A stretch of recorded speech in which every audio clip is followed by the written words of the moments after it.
సర్వోన్నతులైన మన ప్రభు యేసుక్రీస్తు వారి యొక్క ఉన్నతమైన నామములో పురుషులందరికీ కూడా వందనాలు. దేవుని యొక్క మహాకృపను బట్టి ప్రభు మరొకసారి మనందరినీ కూడా సజీవులముగా ఆయన సన్నిధిలో వచ్చి ప్రభు నామాన్ని స్తుతించడానికి, ఆయన నామాన్ని కనపరచడానికి దేవాది దేవుడు మనకి అనుగ్రహించినటువంటి అద్భుతమైన కృపను బట్టి ఆయన మా నామములకు మాత్రమే మహిమ ఘనత ప్రభావంలో నిత్యవశలుగాక. ఆమె హల్లెలూయా. దినములు చాలా భయంకరంగా ఉన్నాయి. అయితే దేవుడు కృప మనకు తోడుగా ఉన్నందువలన ఇలాగా మనము సజీవులుగా బ్రతకగలుగుతున్నామని మరోసారి మనందరం కూడా జ్ఞాపకం చేసుకోవాల్సిన వారు ఉన్నాం. మన బలము కాదు, మన శక్తి కాదు, మనకు కలిగినటువంటి పరిస్థితుల వల్ల ఎంత మాత్రము కాదు, కానీ కేవలము దేవుడి యొక్క హస్తములు మనకు తోడుగా ఉంచి ఆయన బలిష్టముల రెక్కల చాటు మనందరినీ కూడా భద్రపరుస్తున్నటువంటి దేవుడు ఆయన. దేవునికి స్తోత్రం. మంచి వాక్యానికి వెళ్దాం. యోహాను గ్రంథ సువార్త 1వ అధ్యాయం. యోహాను సువార్త 1వ అధ్యాయము 17వ వచనం చదువుతా. ధర్మశాస్త్రము మోషే ద్వారా అనుగ్రహింపబడిన కృపయు సత్యమును యేసుక్రీస్తు ద్వారా కలిగెను. దానికి స్తోత్రం. ప్రార్థన చేసుకున్నాం. తొలగించండి. మహోన్నతులైన మా తండ్రి, సర్వాధికారులైన మా దేవ, పరిశుద్ధులైన మా యేసయ్య, నీ నామానికి వందనాలు, స్తోత్రాలు తండ్రి. ఇంతవరకు మీ సన్నిధిలో కీర్తన ద్వారా మీ నామాన్ని మహిమపరచుకోవడానికి అవకాశం ఇచ్చారు. చేయబడిన విజ్ఞాపన ప్రార్థనలు ఆరాధన అంతట్లో తోడుగా ఉన్నారు. నీకు స్తోత్రాలు తండ్రి. వాక్యం వ్యక్తులుగా మాకు సహాయం చేయండి. మానవ స్వరాన్ని, మానవుని ఆలోచనలు పూర్తిగా మరుగుపరిచి మా జీవితాల్లో ఏది పొదుగు ఏందో వాటి మాటల చేత మమ్మల్ని దర్శించండి. చదవబడిన లేఖనాల్లో నుంచి అనేకమైన విషయాలు మేము నేర్చుకునేందుకు గ్రహించడానికి సహాయం చేయమని నజరేయుడైన యేసుక్రీస్తు నామములో ప్రార్థిస్తున్నాం తండ్రి. ఆమేన్. దేవునికి స్తోత్రం. హల్లెలూయా. యోహాను సువార్తలో 1వ అధ్యాయం అంతా కూడా యేసుక్రీస్తు ప్రభువును గూర్చి చాలా క్లుప్తమైనటువంటి మాటలు కనబడుతూ ఉంటాయి. ఇక్కడ చదవబడిన 17వ వచనంలో మాత్రం ధర్మశాస్త్రము మోషే ద్వారా అనుగ్రహింపబడెను, కృపయు సత్యమును యేసుక్రీస్తు ద్వారా కలిగెను. దానికి స్తోత్రం. చదవబడిన వచనంలో 2 పేర్లు మనకు కనబడుతుంది. మొదటి పేరు ఎవరిదంటే, ఇశ్రాయేలును దేవుని యొక్క మాట చేత ఐగుప్తు బానిసత్వం నుంచి విడిపించి కనాను మార్గం, అరణ్య మార్గంలో కనానుకు నడిపించినటువంటి గొప్ప ప్రవక్త, గొప్ప నాయకుడైనటువంటి మోషే కనబడుతున్నారు. రెండవదిగా, పాప బానిసత్వం నుంచి మనకు విమోచన, విడుదల కలుగజేసి ఆయన నిత్య రాజ్యములకు నడిపించేటువంటి యేసుక్రీస్తు ప్రభువుని గురించి మనం చూస్తున్నాం. దేవునికి స్తోత్రం. దేవుడు మోషే రాకముందు ధర్మశాస్త్రాన్ని తన ప్రజలకు ఎవరికి కూడా దేవుడు ఇవ్వలేదు. అయితే దేవుడు కొంతమంది భక్తులను ఏర్పాటు చేసుకున్నాడు. కొంతమంది భక్తుల పేర్లు మనకి ఆది కాండంలో కనబడుతూ ఉంటాయి. అయితే ఆ భక్తులు దేవుని న్యాయ విధులు ఎలాగో గ్రహించారు అనే విషయాన్ని ఆలోచన చేయగలిగితే వారు దేవుని ఆత్మచేత నడిపించబడిన వారై ఉన్నారు. వారు దేవునితో వారు నడుస్తూ ఉన్నప్పుడు, దేవునితో వారు కలిగి జీవిస్తూ ఉన్నప్పుడు దేవునికి ఏది ఇష్టమో, దేవునికి ఏది ఇష్టం లేదో అనే విషయాలు వారి జీవితాల్లో వారికి తెలుస్తూ ఉండే. దానికి స్తోత్రం కలుగునుగా. దాన్ని మనం మనస్సాక్షి అంటాం చూసారా. ఆ మనస్సాక్షి నడిపింపు చేత వారు నడిపించబడుతూ ఉండేవారు. అయితే దేవుడు అబ్రహాముతో చేసిన వాగ్దానం బట్టి 420 సంవత్సరములు ఐగుప్తు దేశంలో యాకోబు సంతానము ఎలాగైతే ఐగుప్తు దేశానికి వెళ్ళి 420 సంవత్సరాలు అక్కడ బానిసత్వం చేశారో, అటు తర్వాత దేవుడు మోషేని ఏర్పాటు చేసుకుని తన ప్రజల యొక్క మొర ఆయన విని మోషే ద్వారా దేవుడు ఇశ్రాయేలు ప్రజలు విడిపించాడు. దేవునికి స్తోత్రం. అక్కడ తన ప్రజలుగా ఉండడానికి దేవుడు ఈ ధర్మశాస్త్రాన్ని మోషే ద్వారా దేవుడు అప్పగించాడు. మీరు ఎలా జీవించాలి, ఎలా నడవాలి, మీరు ఏ ప్రవర్తన కలిగి ఉంటే నా ప్రజలై ఉంటారు అని దేవుడు చాలా విషయాలు నిర్గమాకాండం నుంచి ద్వితీయోపదేశ కాండము దాకా అన్ని ఏది కావాలో ప్రతి దానికి ఏది కూడా పొల్లిపోకుండా, ఏది కూడా తప్పిపోకుండా, ప్రతిదీ కూడా క్షుణ్ణంగా పరిశీలించి పరీక్షించి నడుచుకోవడానికి ప్రతి కార్యమును కూడా, ప్రతి ఆజ్ఞను కూడా దేవుడు రాయించాడు. ఒక మాట లేదు అనడానికి లేదండి. మనం చదవగలిగితే దేవుని యొక్క ఆజ్ఞలన్నీ కూడా మనకు కనబడుతూ ఉంటాయి. దేవునికి స్తోత్రం. అయితే రెండోది ఏమంటున్నాడంటే కృపయో సత్యమును యేసుక్రీస్తు ద్వారా కలిగింది. దేవునికి స్తోత్రం. అంటే ధర్మశాస్త్రము దేవుడు నిలిచాడంటే మనుషుడు పాపంలో పడిపోకుండా, మనుషుడు ఆ దేవుడికి దూరం కాకుండా ఆ ధర్మశాస్త్ర ప్రకారంగా జీవించి దేవుని దగ్గర అవ్వాలని చెప్పి దేవుడు ధర్మశాస్త్రాన్ని ఇచ్చాడు. అయితే అపోస్తలుడైన పౌలు ధర్మశాస్త్రం గురించి రాయించిన మాటలు ఏంటంటే ధర్మశాస్త్రము ఏ ఒక్క మనిషిని కూడా రక్షించలేకపోయింది. ఏం చేయలేకపోయింది? ఒక్కరిని కూడా ధర్మశాస్త్రం రక్షించలేకపోయింది. ధర్మశాస్త్ర సంబంధంగా నడుచుకోవటం వలన ఏ ఒక్కరు కూడా రక్షించబడలేదు అని పౌలు చెప్తూ ఉన్నాడు. అయితే యేసుక్రీస్తు ప్రభు ఈ లోకానికి రావడానికి దేనికి కారణం అంటే ఆయన కృపను సత్యమును ఆయన ద్వారా మనకు కలగడానికి ఆయన పంపించాడు. దేనికి స్తోత్రం కలుగునుగా. ఈ కృప ఎంత గొప్పది అంటే అర్హత లేని ప్రతి మనిషికి కూడా ఈ కృప అర్హునిగా మారుస్తుంది. అయితే ధర్మశాస్త్రం అర్హత లేని వారిని అర్హులుగా ఎక్కడ కూడా చేసినట్లు కనబడదండి. ధర్మశాస్త్రం అంట మనిషిని అధికమైన పాపంలో తీసుకుపోయిందంటే దేనికి స్తోత్రం. ఇక్కడ ఇద్దరు వ్యక్తుల గురించి బైబిల్ గ్రంథంలో మనం చూడగలిగితే మోషే గురించి అలాగే యేసుక్రీస్తు ప్రభు వారి గురించి కూడా మనకి మాటలు కనబడుతూ ఉంటాయి.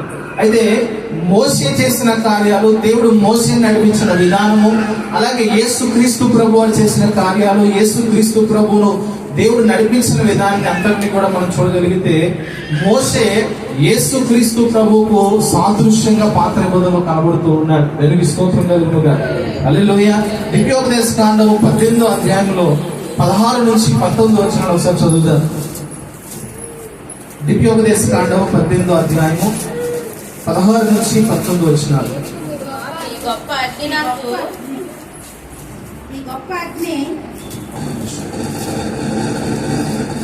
ఈ గొప్ప అగ్ని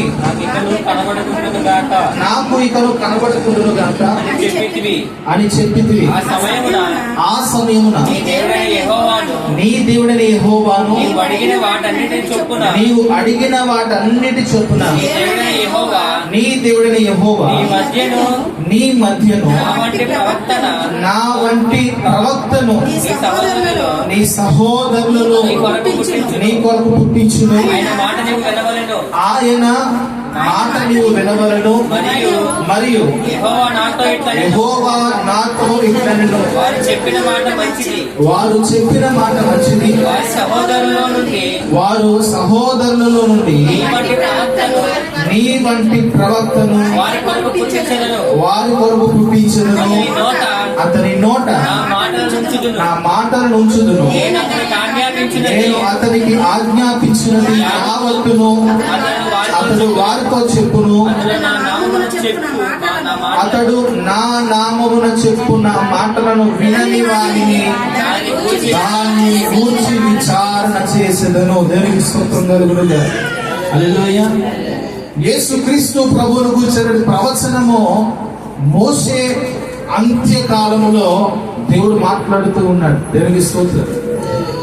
తన సహోదరులలో నుండి నా వంటి ఒక ప్రవక్తను దేవుడు పంపిస్తాను అన్నాడు.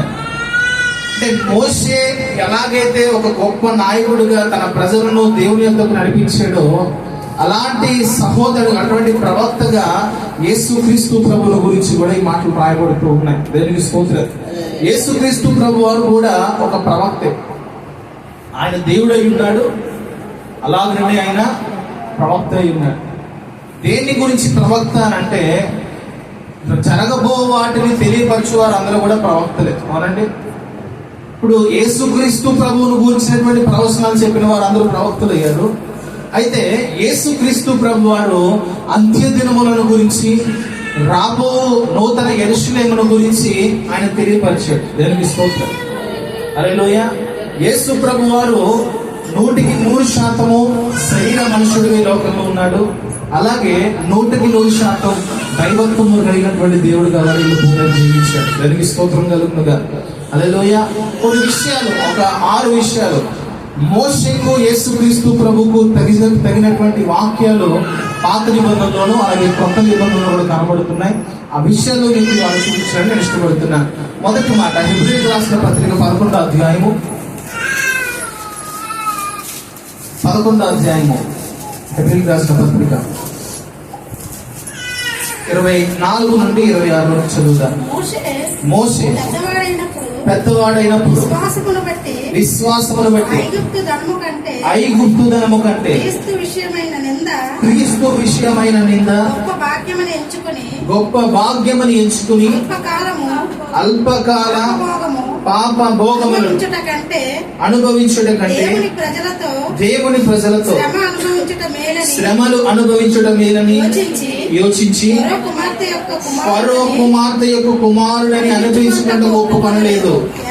ఎలయనగా అతడు ప్రతిఫలముగా కలుగబోవు బహుమానమును దృష్టి ఉంచెను. దేవునికి స్తోత్రం కలుగునుగా. ఈ మాట చాలా జాగ్రత్త గుర్తు పెట్టుకోండి, లాస్ట్ లో చెప్తారు. ఇక్కడ ఏం రాయబడిందంటే మోషే జీవితం మనకు తెలుసు. మోషే చంపబడవలసిన పరిస్థితి ఏర్పడింది. అయితే దేవుడు మోషేని తన సహోదరు ద్వారా తప్పించాడు. ఎలాగా? ఫరో కుమార్తె ఏటి యొద్ద స్నానం చేస్తున్నప్పుడు తన చెలికత్తెలతో ఆమెకు దొరుకున్నట్లుగా అక్కడ ఒక జమ్ము పెట్టును తయారు చేసి అందులో నుంచి మోషే పెట్టి పంపించింది. ఆ మోషే చూసినప్పుడు చాలా సౌందర్యవంతుడిగా కనబడి అతని మీద దయ పుట్టడం వలన ఆమె పెంచుకోవడానికి ప్రయత్నం చేసింది. ఆ మోషే యొక్క తల్లి సహోదరి మిరియాము అక్కడ ఉండి ఇతన్ని పెంచుటకు పాలిచ్చి పెంచుటకు ఒక స్త్రీని, ఐగుప్తు స్త్రీని చూడమంటావా అని అడిగినప్పుడు వెళ్ళి తీసుకురాను. మోషే తల్లినే ఆ బిడ్డను పెంచడానికి దేవుడు ఏర్పాటు చేశాడు. దానికి స్తోత్రం కలుగుతుంది. ఇవన్నీ కూడా మనకు తెలిసింది. మోషే ఫరో కుమార్తె యొక్క సమక్షంలో పెరిగాడు. చెప్పాలంటే ఐగుప్తు యొక్క ఫరో అధికారము పొందుకోవడానికి అర్హత కలిగినటువంటి వ్యక్తిగా మోషే ఉన్నాడు. దానికి స్తోత్రం. అయితే మోషే ఒక విషయం తెలుసుకున్నవాడు ఉన్నాడు. ఏంటంటే నేను కూడా హెబ్రీయుడను, నేను కూడా ఇశ్రాయేలుడను, నేను కూడా నిజ దేవుని కలిగిన వాడును అనే విషయం అతను తెలుసుకుని ఆ ఐగుప్తు యొక్క సకల భోగములు అనుభవించడానికి అతను ఇష్టపడలేదండి. దేనికి స్తోత్రం. రాయబడిన మాట చూస్తే మోషే పెద్దవాడైనప్పుడు విశ్వాసమును బట్టి ఐగుప్తు ధనము కంటే ఐగుప్తు ధనము తక్కువ ఎక్కువ ఏమండి? ఐగుప్తుని తేలికగా తీసిపడడానికి లేదండి. ఒక విషయాన్ని మీకు చెప్తాను. మనం బండి నడుపుతున్న చక్రాలు ఉన్నాయి చూసారా? మనం బస్సు ఎక్కినా, ట్రైన్ ఎక్కినా, ఎద్దుల బండి ఎక్కినా ఫస్ట్ లో తయారైందంట ఎద్దుల బండ్లే. మొట్టమొదటిసారిగా చక్రం తయారు చేయబడింది ఐగుప్తు దేశంలో అంట. ఎక్కడండి? ఐగుప్తు దేశంలో మొట్టమొదటి చక్రం తయారు చేయబడింది. అంటే అక్కడ ఆ కట్టడాలు చూస్తే కూడా చాలా ఆశ్చర్యంగా ఉంటాయి. అవన్నీ అందులో ఇశ్రాయేల్ పని బలము మరి జ్ఞానం కూడా ఉంది అక్కడ. అయితే ఐగుప్తు చాలా ధనవంతమైనటువంటి దేశం అది. అంటే అక్కడ ఒక రాజు స్థానంలో మోసే ఉన్నాడంటే అతనికి ఏ కొదువ ఉండదు, ధనంలో ఏ విషయం కొదువ ఉండదు. మరి ముఖ్యంగా దేశం అంతా కూడా దాసోహం చేయాల్సిందే. అయినా కూడా మోసే దానిని ఎంచుకోలేదంట. దేనికి స్తోత్రం కలుగునుగా. ఐగుప్తు ధనము కంటే క్రీస్తు విషయమైన నింద గొప్ప భాగ్యమని ఎంచుకుని. సహోదరుల విషయం మనం గ్రహించాలి. ఈ మాట మీకు ఇష్టమైతే అండర్లైన్ చేసుకోండి. నిజముగా దేవుని కొరకు నిలబడాలి అనే ఆశ కలిగిన వ్యక్తులు ఐగుప్తు ధనము కంటే క్రీస్తుతో నిందలే గొప్ప భాగ్యం అని ఎంచుకుంటారు. వెలిగిస్తోత్రం. మనం ఏం ఎంచుకుంటాం? మనం ఏం ఎంచుకుంటామండి? క్రీస్తునైనా వదిలేసుకుంటాం కానీ ధనాన్ని మాత్రం మనం వదులుకుంటాం. కానీ మోసే యొక్క మనసు, అతడు కూడా ఒక మనుషుడే, అతడు కూడా మనలాంటి మనుషుడే. అయితే దేవుని ప్రజలతో ఉన్నటువంటి నింద గొప్ప భాగ్యమని ఎంచుకున్నాడు. దేవునికి స్తోత్రం. ఒక విషయాన్ని మీకు తెలియపరచాలి. నిర్గమకాండం మనం చదివితే ఇశ్రాయేలులను ఐగుప్తీయులు అసహించుకునేవారంట. ఏం చేసేవారు అంటే ఒక విధంగా చెప్పాలంటే అంటరాని వారుగా చూసేవారు. వారిని ఘనతకు గాని పొగడతలకు గాని ఎంత మాత్రం కూడా అసలు ఇశ్రాయేలు పేరు ఎత్తడానికి వారు ఇష్టపడేవారు కాదని నిర్గమాకాండంలో కనబడుతూ ఉంటుంది. దేనికి స్తోత్రం. ఇప్పుడు చెప్పాలంటే మోసే ఆలోచన చాలా గొప్పదండి. ఇశ్రాయేలును చెక్కుకుని ఆ ఫరో స్థానాన్ని విడిచిపెట్టడానికి అతను సిద్ధపడ్డాడు. ఎవరైనా అధికారం కోసం వదులుకోవడానికి ఇష్టపడతారా? ఒక అధికారం నీకు ఇస్తాను అంటే ఒప్పుకుంటారండి? మీరు ఎక్కడైనా షాప్లోనో ఆఫీసులో పనిచేస్తారు, అనుకోకుండా మిమ్మల్ని అక్కడ ఆఫీస్కి యజమాని చేసేదానికి ఇష్టపడ్డాడు ఆ మేనేజర్. మీరు వద్దండి, నాకు అంత వద్దని అంటారా? అసలు దానికి అర్హత లేకపోయినా కనీసం 10th పాస్ అవ్వకపోయినా అని ఏం చేస్తాను, నాకు ఇచ్చేస్తాను, అది ఏం చేస్తాను. కానీ మోసే సకల విద్య ప్రావీణ్యత కలిగిన వాడు, యుద్ధ నేర్పరి, ఆ సమయంలో మాటలు నేర్పరి. ఇప్పుడు అక్కడ ఆ యవన కాలంలో ఉన్నప్పుడు దేవునికి స్తోత్రం. కానీ దాని విషయంలో మోసే పడిపోలేదని, ధనము కంటే క్రీస్తు విషయమే ఎంత గొప్ప భాగ్యం ఎంచుకొని అల్పకాల పాపభోగము, దేవునికి స్తోత్రం. కాబట్టి నేను బ్రతికున్నంత జీవితం ఈ లోకంలో అది అల్పకాలం అంట. ఎంతకాలం అది? మనం అనుకుంటాం ఇంకా చాలా ఏళ్ళు బతకాలి, మన భవిష్యత్తు ఏదో మనం తెలియట్లేదు, ఏం సంపాదించుకోలేదు, ఏం కట్టుకోలేదు, పిల్లలకి ఏం దాయలేదు, ఏమనుకుంటాం మనం? అనుకుంటావా? కానీ మోసి అనుకున్నది ఏంటంటే అల్పకాల పాప భోగములు, దేవునికి స్తోత్రం. మరి ఎందుకు తన హృదయంలో ఆ మాట అనిపించింది? ధనం కలిగి ఉండడం పాపభోగం కాదే ఏమండి?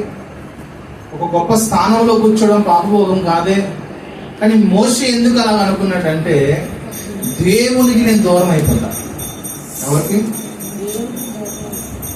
ఈ లోక సంబంధమైన విషయాల్లో నేను ఎక్కువ స్థాయిలో ఉన్నప్పుడు నేను దేవునికి దూరం అవుతా, దేవుని నీతికి దూరం అవుతా, దేవుడికి ఇష్టడుగా నేను ఉండలేను అని తనలో తాను ఏమనుకుంటే ఈ లోకంలో ఆ అల్పకాలం అన్ని కూడా పాప భోగములుగా ఎంచుకున్నవాడుగా ఉన్నాడు.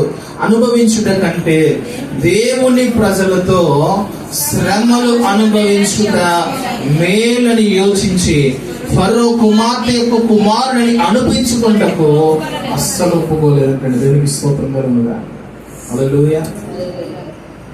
అతడు ఒక మాట, నేను ఫరో కుమారుడిని అని చెప్తే ఎవరు ఆపలేరండి. ఆపగలరా?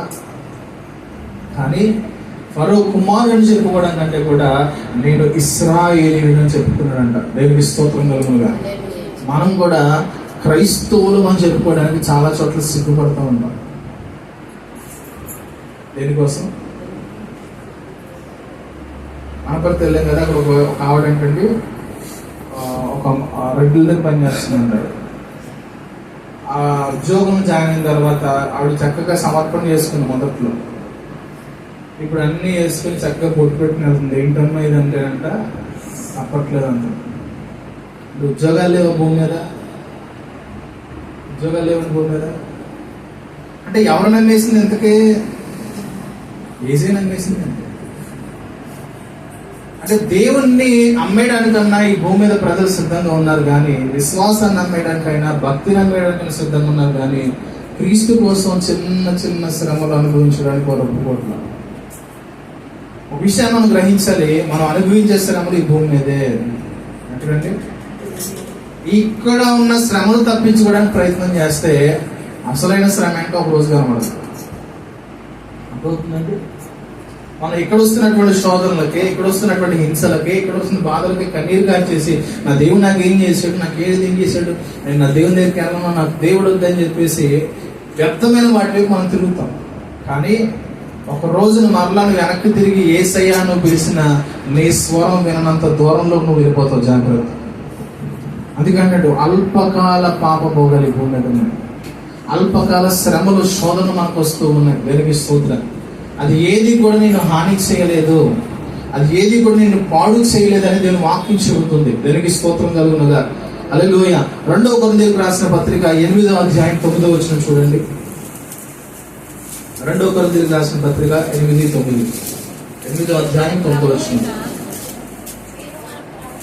మీరు మన ప్రభువైన యేసుక్రీస్తు కృపను, మీరు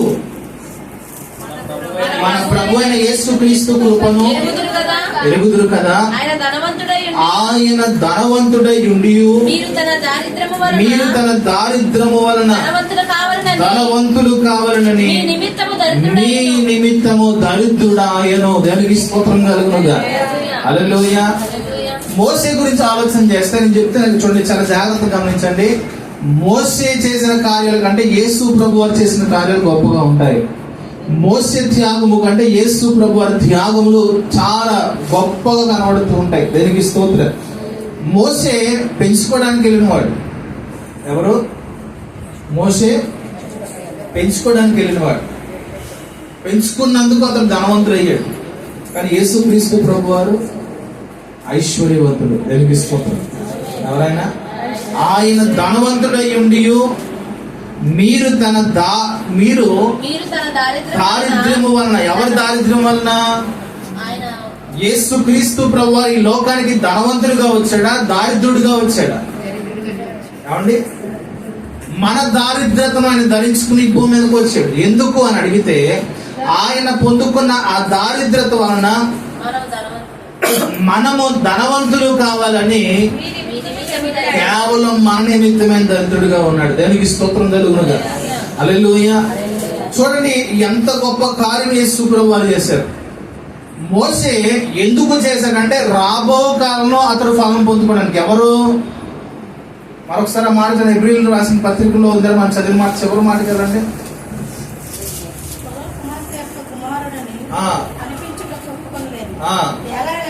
అంటే అతడు ప్రతిఫలముగా కలగబోవు బహుమానమునందు. దేవునికి స్తోత్రము. మోసేకి ఒక దృష్టి ఉంది. రాబో దినాల్లో నాకు ఎవరికి సొంతంగా అతడు వ్యక్తిగతముగా పొందుకునే బహుమానం, అందరికీ దొరికే బహుమానం అది వ్యక్తిగతంగా మోసే మాత్రమే పొందుకునే బహుమానం అది. దేనికి స్తోత్రం. యేసుక్రీస్తు ప్రభు వారు వ్యక్తిగతమైన బహుమానం కోసం చేయలే. అర్థమవుతుందండి. మోసే చేసింది తన వ్యక్తిగతముగా ఫలము పొందుకోవాలని. యేసుక్రీస్తు ప్రభువు చేసింది ఏంటంటే సర్వ మానవాళి కూడా ఆ ఫలం పొందుకోవాలని. దేనికి స్తోత్రం. హల్లెలూయా. ఆయన నా దరిద్రతను ధరించుకుని, ఆయన ధనవంతుడై ఉండి ఆయన తన దారిద్ర్యము వలన మనలను ధనవంతులుగా చేయడానికి ఇష్టపడుతున్నాడు. దేనికి స్తోత్రం. ఈ భూమి మీద నువ్వు దారిద్రత కలిగి ఉండొచ్చు, ఈ భూమి మీద నువ్వు అప్పులు పడి ఉండొచ్చు, ఈ భూమి మీద నీకు ధనం లేకపోయిన స్థితిలో నువ్వు ఉండొచ్చు, కానీ ఒక రోజు నేను యేసయ్యను ధనవంతుడిగా చూపించబోతున్నాడు. హల్లెలూయా. మనకు తెలుసు ధనవంతుడు లాజరు గురించి యేసు ప్రభువు ఒక ఉపమానం చెప్పారు. ఏంటి ఆ ఉపమానం అంటే, ధనవంతుడు చక్కటి సింహాసనం మీద కూర్చుని ఈ లాజరు అనేవాడు కుష్టి వ్యాధితో కింద తను వేసేటువంటి రొట్టె ముక్కలు తినడానికి బ్రతిమాడుకుంటుండేవాడు. ఏమండి, మరి ముఖ్యంగా చూస్తే అతడు తన శరీరము కుళ్ళిపోయినట్టుగా కనబడుతుంది. ఇద్దరు కూడా సమాధిలో చేర్చబడ్డారు. అయితే ఎవరు గొప్పవారయ్యారు, ఎవరు దారిద్రుడయ్యారు? ఎవరయ్యారు? లాజరు ధనవంతుడు అయ్యాడు లేదా? ఏమండి, ఇప్పుడు ధనవంతుడు ఏమయ్యాడు? దారిద్రుడయ్యాడు. క్రైస్తవులకు చాలా ముఖ్యంగా యేసు ప్రభువు చెప్పేది అంటే, ఒంటె సూది పెంచములో దూరట చాలా సులువు. ఎవరెవరంట? ఎందుకు చెప్తున్నాడు ఈ మాట? మీ ధనం ఎక్కడ సమకూర్చుకోమంటున్నాడు ఆయన? మనం ఎక్కడ సమకూర్చుకుంటాం? బ్యాంకుల్లో. అంటే ఎక్కడ సమకూర్చుకుంటాం? నీ ధనం ఎక్కడ సమకూర్చబడింది ఒకసారి ఆలోచించి. ఇక్కడ కనుక నీ ధనం సమకూర్చబడితే ఈ రాత్రే ప్రభు అమ్మదా నాన్నదా అన్నాడు అనుకోండి, అది ఎవరు పోతాయి? కానీ అక్కడికి వెళ్ళేటప్పటికి నీ బ్యాంక్ అకౌంట్ జీరో. అక్కడికి వెళ్ళేకి తెలిస్తే నీ బ్యాంక్ అకౌంట్ జీరో అని. ఏమైనా సంపాదించగలుగుతావా? ఎక్కడ నువ్వు ధనవంతుడు అయి ఉన్నా అక్కడ దారిద్రుడిగా ఉంటే చాలా ఘోరమైన పరిస్థితి. యేసు ప్రభు అదే చెప్తాడు, ఇదిగో మీరు పరలోకమందు ధనము సమకూర్చుకుంటకు సిద్ధపడండి. అక్కడ దొంగ ఉండడు, చిమ్మట కొట్టదు, ఎవరు దాన్ని తీయలేరు. అదే భూమి మీద మనం దాచుకున్నాం అనుకోండి, భూమి మీద మనం దాన్ని భద్రపరుచుకుని ఇక్కడ చాలా మంది అక్కడెక్కడ పోయేసుకుంటుంటారు ఫుల్గా. అంటే వెళ్ళిపోయిన తర్వాత ఎక్కడికి వస్తాయి? మా అంకలు వస్తాయా? ఏమవుతుంది పరిస్థితి? ఏమవుతామా పరిస్థితి?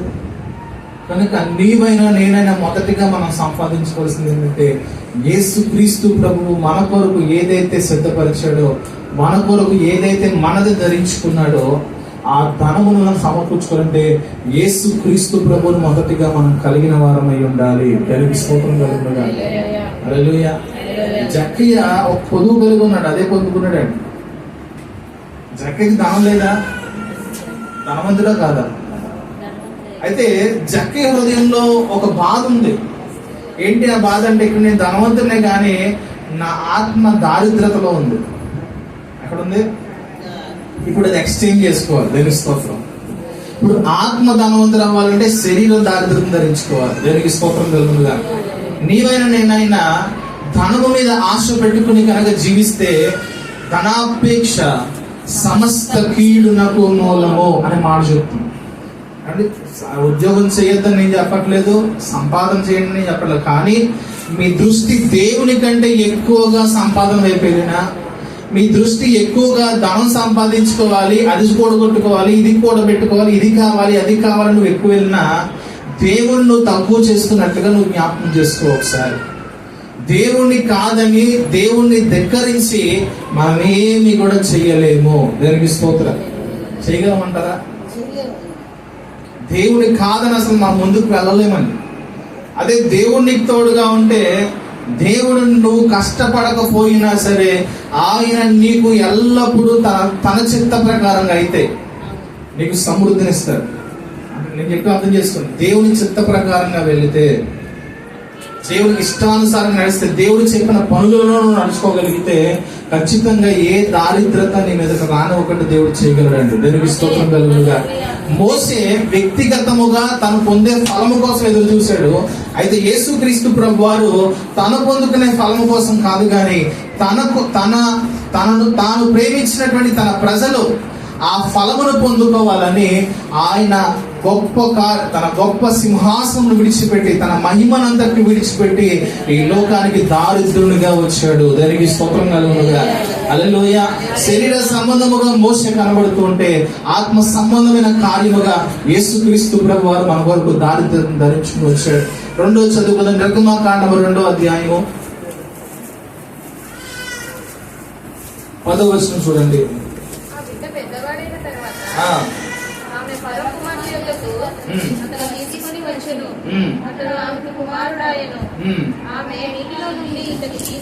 నీటిలో నుండి ఇతన్ని తీసుకుంది కనుక మోసే అని పేరు పెట్టాడు. దేవునికి స్తోత్రం. మోసే అంటే అర్థం ఏంటంట? ఎంత రెడీస్ అడిగిన అంత దాంట్లో క్వశ్చన్ మార్క్ పెట్టకుండా అతను నీటిలో నుంచి తీయబడ్డాడు కాబట్టి మోసే అని పేరు. మోసే అంటే ఏంటి అర్థం?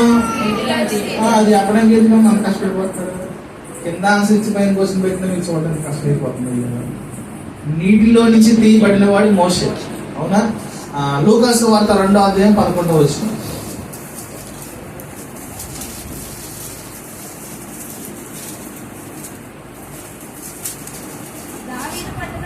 లూకా 2:11. దావీదు పట్టణమందు నేడు రక్షకుడు మీ కొరకు పుట్టి ఉన్నాడు, ఈయన ప్రభు అయిన క్రీస్తు. దానికి ఇదే మీకు ఆనవాళ్ళు. చాలండి. ఆయన ఎవరంట? క్రీస్తు అంటే కింద ఏముంది పేరు? ఎవరండి? క్రీస్తు అనగా అభిషేక్తుడు. మోసే నీటిలో నుంచి తీయబడిన వాడు. అవునండి. కనుక అతని పేరేం పెట్టారు? మోసే అని పేరు పెట్టారు. యేసుక్రీస్తు ప్రభు జన్మములోనే అభిషేక్తుడై ఉన్నాడు. దానికి స్తోత్రం. అవునండి. ఆయన పేరులో ఏముంది? ఆయన పేరులో ఏముంది?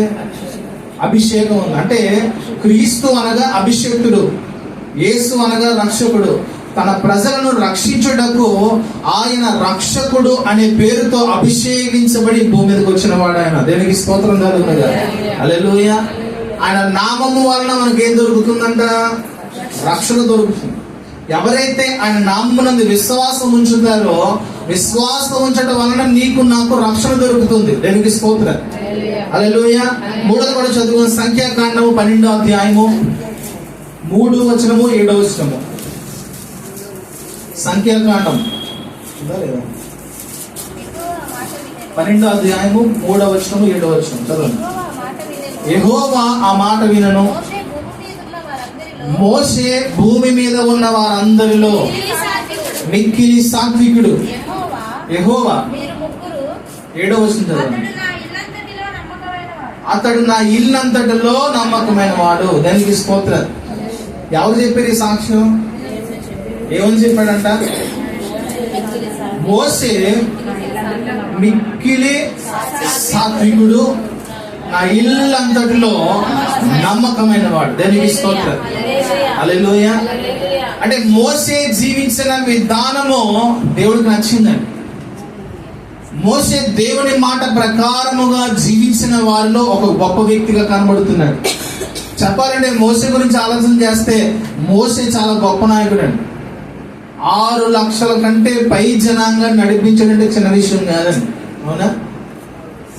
ఒక 10 మంది ఉన్నారనుకోండి, అంతెందుకు 10 మంది అక్కడ ఇంట్లో ఒక 3, 4 ఆడవాళ్ళు ఉన్నారు అనుకోండి, ఒక మనిషి ఉన్నాడు అనుకోండి, ఒక మొగడు ఉన్నాడు అనుకోండి, పిచ్చెక్కిపోతూ ఉంటాడు. ఎందుకు పిచ్చెక్కిపోతాడు? ఈ 4 కొప్పులు కలవు అసలు తెలుస్తాయా? 4 కొప్పులు ఎప్పటికీ కూడా కలవు. అందులో 6 లక్షల మంది జనాంగం ఒక్కొక్కరు ఒక్కొక్క మాట. ఒకళ్ళేమో సరిగే ఒక లిస్ట్ చూడండి. చాలా మీరు చదువుతామంటే ఎంత గొప్పగా మాట్లాడేవారు అంటే, మేము ఇక్కడ చావడాలంటే ఐగుప్తులో చచ్చుండే బాగున్నాను. ఆ మాటలు ఏంటున్నారు? ఈ అరణ్యంలో చావడం కంటే, ఎడారిలో చావడం కంటే ఐగుప్తులో చచ్చినా బాగున్నాను. ఆ మాటలు పలికారండి. దేవునికి చాలా కోపం వచ్చింది ఆ మాటకు. మీ మాట ప్రకారం మీరు ఇక్కడ చస్తారన్నారండి. దేవుడు చంపడానికి తీసుకెళ్ళా. ఆయన కనాను దేశానికి బహుమానం ఇవ్వడానికి బయట తీసుకొచ్చాడు. ఐగుప్తు నుంచి బయట తీసుకొచ్చిన ప్రణాళిక ఒకటైతే వీరు ఆ ప్రణాళికను మార్చేసుకున్నారు. జాగ్రత్త. దేవుని మీద నువ్వు సనిగేవా, నువ్వు ఏదైతే సనుగుతున్నావో దాన్ని నెత్తి మీద పెడతాడు దేవుడు. చాలా జాగ్రత్తగా ఉండాలి మనం. నా కర్మ అన్నావా, తీసుకొని కర్మ అన్నాడు, అంత అయిపోయింది. నా తలరాత అన్నావా, నువ్వు రాసుకున్నదే, నా బతికింతే, ఇంకా నేను మారదు, నేను ఇలాగే ఎడుతాను అని రాసుకున్నావు అనుకో, ఆ వెంటనే అయ్యి నేను వదిలిపెట్టుకు వచ్చేస్తుంది. జాగ్రత్త. కాబట్టి ఒక మాట ఉంది, పౌలు అంటున్నాడు, ఒక అవిశ్వాసి తన నోటితో అవిశ్వాస సంబంధమైన పలుకు ఏది పలికినా అతనికి అది తటస్థించుతుంది అంటారు. ఇప్పుడు ఏం మాట్లాడతారు మీరు? నాకేం లేదు, నాకేం లేదు, నా తల అనుకున్నావా? నీకేం ఉండదు. దేవుని మీద విశ్వాసం ఉంచే వాళ్ళు ఏం మాట్లాడాలి? నా దేవుడే చూసుకుంటాడు, నా దేవుడు చేస్తాడు, నా దేవుడికి అన్నీ తెలుసు అంటారా? అంటారా? కానీ మనం ఏమంటాం? నేను చేయలేను, నా వల్ల కాదు, ఇదే మాట్లాడుతాం. ఇది అన్నావంటే అది నీకు అలాగే జరుగుతూ ఉంటుంది. దేవుని మీద భారం వేసి మనం ముందుకు నడవాలండి. దేవునికి స్తోత్రం కలిగినగా. హల్లెలూయా. అసలు మోషే మధ్య మధ్యలో ఎంత భారం పొందాడో దేవునికి తెలుసు. అసలు కొన్ని మాటలు మోసే మాట్లాడుతుంటే దేవుడికి తప్పు అనిపించలేదండి. మధ్యలో 2 సార్లు, మొత్తం అంతా 2 సార్లు, ప్రభువా ఈ ప్రజల మధ్య తీసుకొచ్చిన పడేసావు, వీళ్ళ భారం నేను ఎక్కడ మోయగలుగుతానన్నాడండి. వాళ్ళు నన్ను సంపూర్తి చేస్తారన్నాడండి. వాళ్ళకి నీళ్ళు ఎత్తావో లేదా నన్ను చంపేయమంటాడు. ఇలాగనే వాడు, వాళ్ళకి నీళ్ళు ఇవి లేదా నన్ను చంపేసి నన్ను ఇక్కడ ఉంచొద్దు అన్నాడు. అంటే అంత బాధ లోపలి అనుకున్న మోసే మాటలు దేవునికి తప్పుగా అనిపించలేదు. ఎందుకంటే చాలా విషయాల్లో మోసే కట్టుకున్నాడు. మరొక విషయం మీరు చూడగలిగితే, వారు కోపం రేపుతున్నప్పుడు దేవుడు ఉగ్రత వచ్చే సమయానికి మోసే వారికి అడ్డుగా నిలబడి, ప్రభువా రైతు వారికి క్షమించనేవాడు. దేవునికి స్తోత్రం. మామూలుగా అయితే ఏమన్నా చంపే అన్నాడు, అవునా? అని ఏమన్నాడంట? క్షమించు.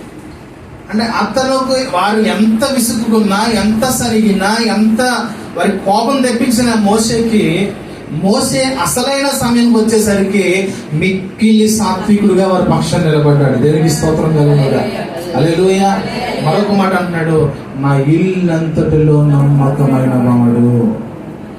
మోసే శరీర సంబంధముగా కానీ ఆస్తిపరముగా కానీ ఏది కూడా దేవుని దగ్గర నుంచి కోరని వ్యక్తి అండి. మనం కూడా ఆయన ఇంటిలో నమ్మకమైన వారంగా ఉండాలి. మోసే ఎక్కడ అబద్ధం ఆడినట్లు కనపడదు. మోసే ఎక్కడ కూడా తన సొంత కార్యముల కొరకు వ్యక్తమైన మాటలు పలికినట్లు ఎక్కడ కనపడదు. అందుకే దేవుడు వాక్యం తెలియకపోతే దేవుడు సాక్ష్యం ఇచ్చాడంటే అసలు చాలా గొప్పదండి. చాలా అద్దుగా ఉంటుంది దేవుడు ఇచ్చే సాక్ష్యాలు. అవునా? మోషే గురించి ఇక్కడ 2 సాక్ష్యాలు. వీళ్ళందరూ కూడా మోషేకి తిరగబడిపోయారు. మోషే ఒంటరోడు అయిపోయాడు. ఏమైపోయాడు మోషే? తన సొంత అన్నే ప్రజల గురించి పక్కన, ప్రజలు ఎప్పుడు మోషేని పక్కకు దోస్తారు. సొంత అన్న, సొంత అక్క, నీతోనే దేవుడు మాట్లాడాలా, నీతోనే మాట్లాడతారా, మాతో ఎప్పుడు మాట్లాడించలేదా అని చెప్పి మోషేకి విరోధంగా నిలబడేసరికి మోషే, అహరోను, మిరియాము మీరు ముగ్గురు కూడా పాలెంలోకి రండి అన్నాడు. వచ్చిన తర్వాత మీరు మోషేని ఏమనుకుంటున్నారు? అసలు మోషే గురించి మాట్లాడుతున్న దేవుడు వాళ్ళందరూ షాక్ అయిపోయారు. అసలు ఎక్కడ కూడా దేవుడు సాధారణంగా మోషే గురించి మాట్లాడాల, ఇక్కడే మాట్లాడాడు. ఎందుకో తెలుసా? దేవునికి నచ్చిన వ్యక్తులలో మోషే ఒక్కడే అక్కడ కనబడ్డాడు. మిరియాముకు వెంటనే కుష్ఠవ్యాధి వచ్చేసరికి అహరోనుకి భయం వచ్చేసింది. దేవునికి స్తోత్రం. ఇంకా అహరోను ఎప్పుడు కూడా మోషే మీద తిరుగుబాటు చేయాలి. ఆ ఒక్క కార్యాన్ని బట్టి చూడగలిగితే మీరు దేవుని సాక్ష్యము పొందుకున్నటువంటి ఒక గొప్ప దైవజనుడుగా, ఒక గొప్ప ప్రవక్తగా, గొప్ప నాయకుడిగా మోషే కనబడుతున్నాడు. ఎప్పుడు? తన జీవితం మధ్యలోకి వచ్చింది. అప్పటికి అతడు నా ఇల్లంతటిలో నమ్మకమైన వాడు, అతడు మిక్కిలి సాత్వికుడని దేవుని చేత సాక్ష్యం పొందినటువంటి గొప్ప వ్యక్తి. అలాగే మత్తయి సువార్త 3:17 చదువుదాం. మత్తయి సువార్త 3:17.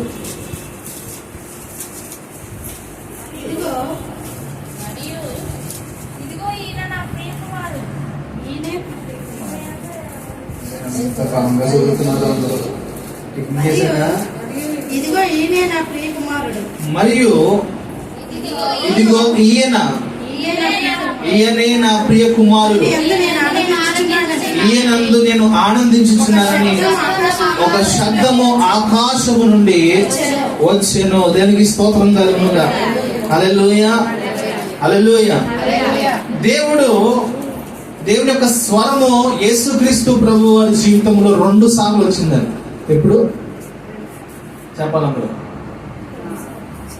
ఆకాశం నుంచి యేసుక్రీస్తు ప్రభు వారు పరిచయం చేస్తున్న కాలంలో అని భూమి మీద ఉన్నప్పుడు 2 సార్లు స్వరం వచ్చింది ఆకాశం నుండి. మొట్టమొదటిసారి ఎక్కడ అంటే ఇక్కడ బాప్తిజం ఎప్పటికి ఎక్కడ ఉంది ఈ మాట? 17 వచ్చిన 3:17. ఈయనందు నేను ఆనందించుచున్నానని ఒక శబ్దము ఆకాశం నుండి. దేనికి స్తోత్రం కలుగునుగా. ఇప్పుడు ఈయన యందు ఆనందించుచున్నాడంటే కార్యం ఇంకా జరిగించలేదు యేసు ప్రభు వారు. Starting stage. అవునండి, పరిచర్య ప్రారంభంలో వచ్చిన స్వరం. ఇంకో చోట ఎక్కడ వచ్చింది తెలుసా? ఎక్కడండి?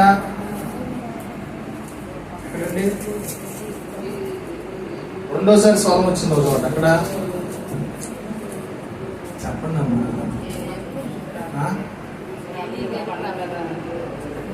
రూపాంతరం కొండ మీద. ఎందుకు వచ్చింది ఆ స్వరము? ఎవరో పేతురు, యోహాను, యాకోబులు ఏమంటున్నారంటే, ప్రభువా ఇక్కడే ఉండిపోతాం, మోషే గారు ఉన్నారు, ఎలియా గారు ఉన్నారు, మీ ముగ్గురికి పన్నసాలు కట్టేసి ఇక్కడే ఉండిపోతాం కొండ మీద అనుకున్నారు. దానికి స్తోత్రం. అప్పుడు ఆకాశం నుంచి ఒక స్వరం వచ్చింది. ఏంటి ఆ స్వరం అంటే, ఈయన నా ప్రియ కుమారుడు, ఈయన మీతో చెప్పినది చేయండి. దానికి స్తోత్రం కలుగునుగా. హల్లెలూయా. ఆ 2 సార్లే స్వరం వచ్చింది పై నుంచి. ఇందాక మనం దివ్యోపదేశ కాండంలో ఒక మాట చదివాం. అక్కడ ఏముంది? నా నామమున ఏదైతే నేను చెబుతున్నానో అది ఆయన తెలియపరుస్తాడు అనే మాట కనబడింది. గుర్తుందా? దివ్యోపదేశ కాండం చదివాం కదా 18వ అధ్యాయంలో. చదివి కొంచెం బ్రెయిన్ లో పెట్టుకుంటే బాగుంటుంది. చదివే కొద్దీ వెనకాలి వదిలేస్తున్నారు అనమాట. ఏముంది అక్కడ? 18వ అధ్యాయం 16 నుంచి. గొప్ప అగ్ని నాకు ఇక్కడ కనబడకుండా ఆ సమయమున నీ దేవుడైన యెహోవాను నీవు అడిగిన వాటిని అన్నిటి చొప్పున నీ దేవుడైన యెహోవా నీ మధ్యను నా వంటి ప్రవక్తను నీ సహోదరుల్లో నీ కొరకు పుట్టించును. ఆయన మాట నీవు వినవలెను. మరియు యెహోవా నాతో ఇట్లనెను, వారు చెప్పిన మాట మంచిది, వారి సహోదరుల నుండి నీ వంటి ప్రవక్తను వారి కొరకు పుట్టించదను. అతని నోట నా మాటలు ఉంచుదును. నా మాటను ఉంచుదును. నేను అతనికి ఆజ్ఞాపించినది యావత్తును అతడు వారితో చెప్పును. నా నామమున చెప్పిన మాటలను వినని వారిని దాన్ని గురించి విచారణ చేస్తారు. దేవునికి స్తోత్రం. యేసుక్రీస్తు ప్రభు వారు అనేకమైన విషయాలు ఆయన జీవించినప్పుడు ప్రజలతోనూ తన శిష్యులతో పలికినటువంటి మాటలు మనకు కనబడుతూ ఉన్నాయి. అయితే యేసు ప్రభు వారు నోటి ద్వారా వచ్చిన ప్రతి మాటను కూడా మనం ఏం చేయాలి తెలుసండి? ఏం చేయాలి? వదిలేయాలా వినాలా? వినాలండి. ఎందుకో చెప్తాను చూడండి. ఆ మాటలు నీలో నాలో లేకపోతే వాటిని గురించి మనం విచారణ చేస్తాడు. ఏం చేస్తాడంటే దేవుడు విచారం చేస్తాడు. మరోసారి ఇంకో మాట చూస్తున్నాను. నిర్గమాకాండం 20వ అధ్యాయము. 20వ అధ్యాయంలో ఏం కనపడుతున్నాయి? ఏం కనబడతాయి 20వ అధ్యాయంలో? చదవండి. ఫస్ట్ వచ్చిన దేవుడి ఆజ్ఞలన్నీ వివరించి చెప్పాను. అవన్నీ మనకు తెలుసు. 10 ఆజ్ఞలు ఇచ్చాడు. ఎవరికి ఇచ్చాడు ఈ ఆజ్ఞలు? ఫస్ట్ మోషే ద్వారా దేవుడు తన ప్రజలకి ఇమ్మని మోషేని వాడుకున్నాడు అక్కడ. దేనికి స్తోత్రం కలుగునుగా. అంటే ఇవి చాలా ప్రధానమైన ఆజ్ఞలు అండి. ఇశ్రాయేలుకి చాలా ఆజ్ఞలు ఉన్నాయి. మెయిన్ ఆజ్ఞలు ఈ 10. ఈ 10 ఆజ్ఞల్లోనే మిగతా ఆజ్ఞలన్నీ కూడా కలిగి ఉంటాయి. ఫస్ట్ 4 ఆజ్ఞలు మనం చూడగలిగితే దేవునికి మనము చేయవలసినటువంటి నియమాలు, మిగతావన్నీ కూడా మనుషులతో మనం చేయవలసినటువంటి నియమాలు. తర్వాత యోహాను సువార్త 13వ అధ్యాయం 34వ వచనం చదవండి.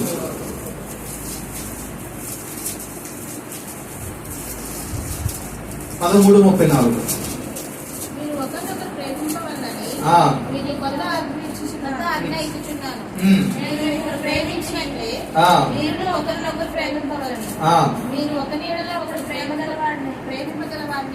స్వరాలకి ఏమైందంటే అసలు ఏం అనట్లేదు. స్త్రీలలో ఎంత మౌనం, ఎంత దేనత్వం ఎక్కడ చూడట్లేదండి. మన సంఘంలో చూడలేదు. పెట్టి చదవండి. మీరు ఒకరినొకరు ప్రేమింపవలెనని మీకు క్రొత్త ఆజ్ఞ ఇచ్చుచున్నాను. నేను మిమ్మల్ని ప్రేమించినట్టే మీరును ఒకరినొకరు ప్రేమింపవలెను. మీరు ఒకరి ఎడల ఒకడు ప్రేమ గలవారైన ఎడల దీన్ని బట్టి మీరు నా శిష్యులని అందురును. దేవునికి స్తోత్రం కలుగునుగా. హల్లెలూయా. యేసుక్రీస్తు ప్రభు వారు కొత్త ఆజ్ఞ ఇస్తున్నాడు. మనం చోట అడిగినప్పుడు చూస్తే ప్రధానమైన ఆజ్ఞలు ఏంటని చెప్పి ఒక వ్యక్తి అడిగినప్పుడు యేసు ప్రభు వచ్చారు. ఓ ఇశ్రాయేలు వినుము, నీ దేవుడైన యెహోవా, నీ దేవుడైన ప్రభు అతుడే ప్రభు, నీ పూర్ణ హృదయంతో, నీ పూర్ణ ఆత్మతో, నీ పూర్ణ బలంతో నీ దేవుడైన ప్రభుని ప్రేమించాలి. ఇది అన్నింటికంటే ప్రధానమైన ఆజ్ఞ. రెండవది ఏంటంటే దాని వంటిదే, నిన్ను వలె నీ పొరుగు వారిని ప్రేమించాలి. దానికి స్తోత్రం. హల్లెలూయా. ఇప్పుడు మనం యేసుక్రీస్తు ప్రభు వారు తెలియపరిచినటువంటి ఆజ్ఞలు ఎంతవరకు పాటిస్తున్నామో అని ఒకసారి పరిశీలన చేసుకోవాలి. 100% ఫెయిల్ అంటారండి. ఎంత శాతం? ఇప్పుడు ఆజ్ఞలు పాటించకుండా ఎక్కడికి వెళ్తాం మనం? ఏమండి? ఆజ్ఞలు పాటించకుండా ఎక్కడికి వెళ్తాం? ఎప్పుడైనా పెండింగ్ ఉన్న వాళ్ళు పక్కన పడడం చూసారా? ఇప్పుడు మీరు అందరూ అప్లికేషన్ పెట్టుకున్నారు. మీరు పెట్టుకున్నారు అప్లికేషన్, మీకు రెసిప్ట్ ఇచ్చారు. చూసుకోండి, అర్థం చేసుకోండి. మీరు అందరూ అప్లికేషన్ పెట్టుకున్నారు. అప్లికేషన్ స్వీకరించినట్లు రిసిప్ట్ పెట్టుకున్నారు. అప్లికేషన్ ఫామ్స్ అన్ని కూడా ఒక చోట తీసుకొచ్చి పిలుస్తున్నారు ఒక్కొక్కరు. ఆ తెచ్చిన బండిల్ పేర్లు పిలుస్తూ ఉన్నప్పుడు నేను తెచ్చా అడుగుతారు. మీ దగ్గర రిసిప్ట్ ఉంటే ఏమంటారు? నేను కూడా ఇచ్చా, నా పేరు నేను అడుగుతాం కదా. అలా అడుగుతూ ఉంటాం. అన్నీ అయిపోయిన తర్వాత ఈ రిసిప్ట్లు మిగిలిపోతాయి. తెచ్చిన బండిలు వెళ్ళిపోతే, ప్రేయర్లు అయిపోతే రిసిప్ట్ మిగిలిపోతుంది. ఇప్పుడు మీ రిసిప్ట్ ఉంది, మీ దృష్టి ఏంటంటే నాకు రిసిప్ట్ దొరికింది కాబట్టి నేను ఖచ్చితంగా నాకు అప్లికేషన్ పెట్టుకున్నా నేను వెళ్ళిపోవాలి. అప్పుడు ఆయన ఏమంటారంటే పక్కన పెండింగ్ పోతే పక్కన పెడతారండి. మీరు పక్కన నుంచోండి అంటారు. ఎందుకు పక్కన నుంచుంటాం?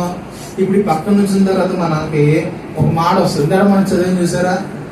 నా నామమున ఆయన తెలియపరిచిన మాటలు ఎవరైతే నెరవేర్చరో వారిని నేను విచారిస్తాను. ఇప్పుడు మనందరికీ కూడా బైబిల్ గ్రంథం తెచ్చి దేవుడు ఆజ్ఞలన్నింటినీ చదువుతాడు. ఎన్ని పాటిస్తాం? ఈ విషయం తెలుసా, కొత్త నిబంధన కష్టం అంటే పాత నిబంధన మహా కష్టం. కొత్త నిబంధన ఒకే ఒక్క దాంట్లో తీసిపడేసాడు దేవుడు యేసు ప్రభు వారు. ఏంటంటే ఆయన నెరవేర్చేసాడు పూర్తిగా. పాత నిబంధన అంతటిని నెరవేర్చి దాన్ని కొట్టివేసి నేను నీకు క్రొత్త ఆజ్ఞ ఇస్తున్నాను. ఏంటి ఆ క్రొత్త ఆజ్ఞ అంటే, నీ పూర్ణ మనస్సుతో, నీ పూర్ణ ఆత్మతో, నీ పూర్ణ బలముతో నీ దేవుడిని ప్రభువును ప్రేమించు. ఎలా ప్రేమించాలి? ఇక్కడ ఫెయిల్, మనం ఇక్కడ కూడా ఫెయిల్ అండి. ఎలా ప్రేమించాలి చెప్పాలంటే, మోసే ప్రేమించినట్లు.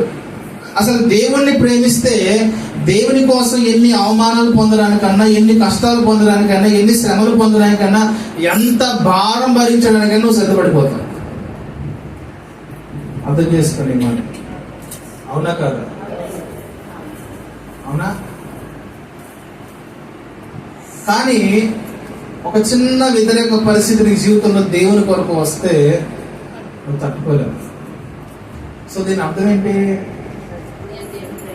అసలు దేవుని ఎందుకు ప్రేమిస్తున్నావు అంటే, నా శ్రమలు రాకుండా ప్రేమిస్తున్నావు.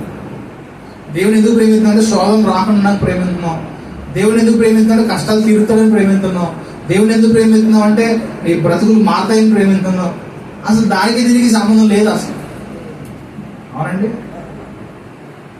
కానీ దేవుని కోసం మనం ఏమి అనుభవిస్తున్నామో, మనమే ఎలాగుంటే అసాక్షులు అయిపోయిన వారి పరిస్థితి ఏంటి అని పౌలు అడుగుతున్నాడు. క్రీస్తు కోసం వారు ఏం చేశారు? ఒకానొక దినాల్లో పేతురు విడిచిపెట్టి పారిపోయాడు. తర్వాత యోహాను సువార్త ఆఖరి అధ్యాయం వచ్చేసరికి పేతురు, సిమోను మరియోనా నన్ను ప్రేమిస్తున్నావా అని అడిగాడు. మరలా అడగాల్సి వచ్చింది. మరలా అడిగినప్పుడు ఏమన్నాడు? ప్రేమిస్తున్నాను. నేను ప్రేమిస్తున్నాను, నీకు తెలుసు కదా ప్రభువా అని మరలా అడిగాడు. ఎప్పుడైతే ప్రేమించడం నేర్చుకున్నాడో అప్పుడు ఇదిగో మా గొర్రెల కాయ అన్నాడు. దేవునికి స్తోత్రం. హల్లెలూయా. ఎందుకు ఖాయం అన్నాడంటే, అసలు శ్రమ అంతా అక్కడే ఉందండి. మోసే శ్రమ ఎక్కడ ఉంది? ఎందుకే? ఐగుప్తులో లేదండి. ఐగుప్తులో ఏముంది? ఎందుకే? తన ఉంది, సకల రాజ్యభోగాలు ఉన్నాయి. కానీ శ్రమలు అనుభవించడానికి ఎక్కడికి వచ్చాడు తెలుసా? తన ప్రజల దగ్గరికి వచ్చాడు. అంటే మనుషుల దగ్గరికి, తన సొంత వారి దగ్గరికి ఏం నేర్చుకోవడం, ఏం తీసుకోవడానికి వచ్చాడంట. దేవునికి స్తోత్రం. దేవుణ్ణి ప్రేమించాడు కాబట్టి దేవుని ప్రజల మూలముగా శ్రమలు అనుభవించడానికి తనను తాను సిద్ధపరుచుకున్నాడు. దేవుని ప్రేమించడం అంటే మనం అనుకుంటాము, అవి వచ్చేస్తాయి, ఇవి వచ్చేస్తాయి, భూమి మీద మొత్తం మనకే వచ్చేస్తాయి, నన్ను ప్రేమించే వారు నేను ఆస్తికర్తలుగా చేస్తానన్నాడు కదా. ఈ మాటలు బట్టి మనం వచ్చేస్తాం. అసలు ఈ ఆస్తి ఎక్కడ ఉంది? అసలు నేను అంటాను, మన ఆస్తి యేసయ్య ఉండాలండి. ఎవరో మన ఆస్తి ఎవరై ఉండాలి? యేసుక్రీస్తు ప్రభువై ఉండాలి. ఆయన అయితే ఖచ్చితంగా నువ్వు ఐశ్వర్యవంతుడు. ఆయన అయితే తగిన కాలంలో, తగిన సమయంలో నీకు ఏది అవసరమో దానిని ఆయన ఇవ్వగల సమర్థుడై ఉన్నాడు. దేవుని స్తోత్రం కలుగునుగా. హల్లెలూయా. యేసు ప్రభు వారు సుంకరులు, కొంత మత్తయి సుంకరండి. అవునా? మత్తయిన సుంకరే. మత్తయి నువ్వు రా అనగానే ఏం చేశాడు? జాబ్ రిజైన్ చేసి వచ్చాడు. అయ్యో నేను ఆలోచించాలి కదా అనుకున్నాడు. పోనీ చాలా మంది అండి వారు యేసయ్యని ప్రేమించడానికి గల కారణం ఏంటంటే, ఆయన అన్నిటికంటే గొప్పవాడు, అంతటికంటే కూడా ఐశ్వర్యము కలిగిన వాడు, ఆ సమస్తమును కూడా ఆయన ఆధారభూతుడని చెప్పి ఆయనను గొప్పగా ఎంచుకున్నారు. ఫిలిప్పీకి రాసిన పత్రికలో పౌలు అంటున్నాడు, క్రీస్తు కొరకు నేను సమస్తమును పెంటగా ఎంచుకున్నాను అన్నాడు. పౌలు కూడా మంచి జ్ఞానం కలిగిన వాడు కాబట్టి అతను కూడా మంచి పోస్ట్ వచ్చేది. ప్రధాన యాజకుడు పోస్ట్ దగ్గరగా ఉండేవాడు అతను. అవునా కదా? ఎవరి దగ్గర ట్రైన్ అయ్యాడు? గమాలియేలు దగ్గర ట్రైన్ అయ్యాడు అంటాడు. కానీ ఏమి పొందుకున్నాడు? యేసుక్రీస్తు ప్రభు యొక్క దర్శనం పొందిన తర్వాత అతనికి వచ్చే స్థానం కోసం ఎదురు చూడలేదు. అతనికి ఒక స్టాంప్ వేసే అధికారం ఉందండి. క్రైస్తవుల్ని చంపడానికి అతడు స్టాంప్ వేసి తీసుకొచ్చినంత అంత అధికారం కలిగిన వ్యక్తి సౌలు. కానీ ఎప్పుడైతే యేసు ప్రభు యొక్క దర్శనం చూశాడో ఆ సమయంలోనే అతడు తనకు కలిగిన దాని అంతటిని కూడా అతడు పెంటగా ఎంచుకున్నాడు. దానికి స్తోత్రం కలుగునుగా. హల్లెలూయా. రెండోది చెప్తున్నాడు, నిన్ను వలె నీ పొరుగు వారిని ఫస్ట్ ఎంత కష్టమో రెండోది ఇంకా కష్టం.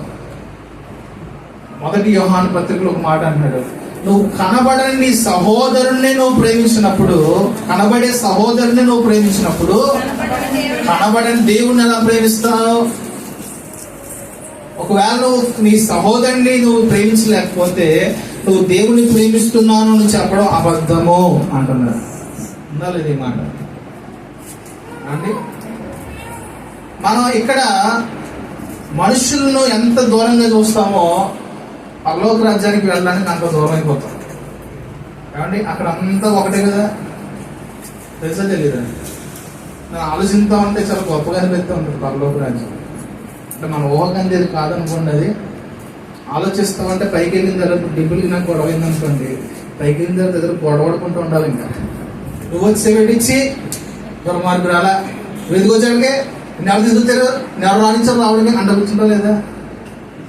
అవునా కాదండి? ఎట్లా అర్థమవుతుందా మీకు?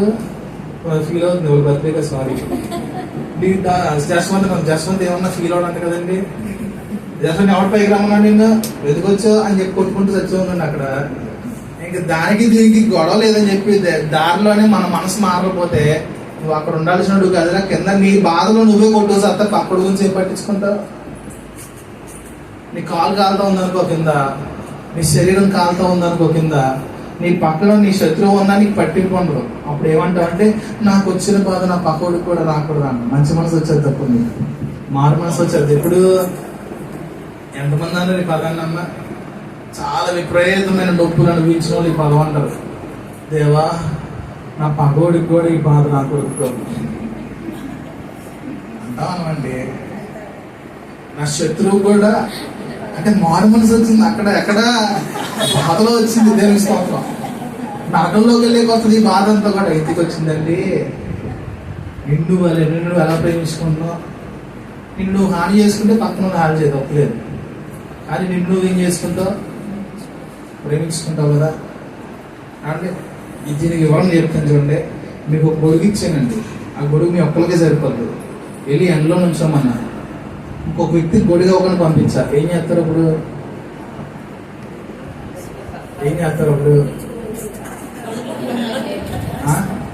కొంచెం కొంచెం తెలియనట్టుగా ఇలా గొడుగట్టిన ఇలా నడుపుతూ ఉంటారు. ఎందుకంటే ఆ నీవంకే చూస్తూ ఉంటాడు.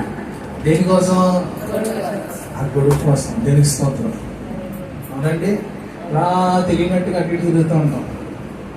అంటే నీ శరీరాన్ని నువ్వు ప్రేమించుకున్నావు, నువ్వు ప్రేమించుకున్నావు కాబట్టి ఆ గొడుగట్టు పెట్టుకున్నావు. పక్కన పరిస్థితి యేసు ప్రభు వారు దీని గురించి కూడా ఒక చక్కటి ఉపమానం చెప్పాడు. టైం అలా వెళ్ళిపోతుంది, అందుకే నేను ముందుకే తగ్గ చదువుకుంటూ వెళ్ళిపోతాను. ఒక ఉపమానం చెప్పాడు యేసు ప్రభు వారు. నీ పొరుగువాడు ఎవడు అని ఒక వ్యక్తి అడిగాడు. ఇదే చెప్పాడు. 2 ఆజ్ఞలు చెప్పిన తర్వాత సరే బాగా ఉంది, దేవుడిని ఇలా ప్రేమించాలి, ఇది మేము చూసాం కదా. ఇప్పుడు నీ పొరుగువాడు ఎవడు అనే విషయాన్ని అడిగితే, అవసరతలో ఉన్న వ్యక్తిని ఆదుకునేవాడే పొరుగువాడు. మరలా తిరిగి నువ్వు సహాయం అడగకుండా ఉన్నవాడే నీ పొరుగువాడు. దేవునికి స్తోత్రం. మనం అంతా నేను నీకు ఇచ్చాం కదా, అప్పుడు నాకు ఎందుకేమో, అప్పుడు నేను నీకు చేసాం కదా, ఇప్పుడు నువ్వు ఎందుకు చెయ్యవు అని అంటాం మనం. కానీ ఎవరంట పొరుగువారు? ఎవరు పొరుగువారు? తిరిగి నీకు సహాయం చేయని స్థితిలో ఎవరైతే ఉంటారో వారే నీ పొరుగువారు. దేవుని స్తోత్రం. బదులు నువ్వు ఆశించకుండా చేసేదే నీ పొరుగు వారిని ప్రేమించడం. దేవునికి మహిమ కలుగుగా. మోషే ద్వారా దేవుడు ఆజ్ఞలు ఇచ్చాడు. అయితే దేవుడు యేసుక్రీస్తు ప్రభు అయిన ఆయన ఈ భూమి మీదకి వచ్చిన తర్వాత ఆయన మనందరి కొరకు 2 ఆజ్ఞలు ఇచ్చాడు. ప్రధానమైన ఆజ్ఞలు. ఆ ఆజ్ఞలు పాటిస్తే చాలండి. ప్రేమ చూపించడం అంటే ధర్మశాస్త్రాన్ని నెరవేర్చడం ఏంటంటే, చదివారు ఈ మాట ఎప్పుడైనా? కొత్తగా వింటున్నారు, నేను చెప్పే కొత్తగా వింటున్నాం మీ అందరికీ. మీకు ఆజ్ఞల గురించి చాలా తెలియాలంటే, యేసు ప్రభు చేసినటువంటి ప్రేమ గురించి తెలియాలంటే మొదటి యోహాను పత్రిక అంతా చదివేది. ఏం చదవాలి?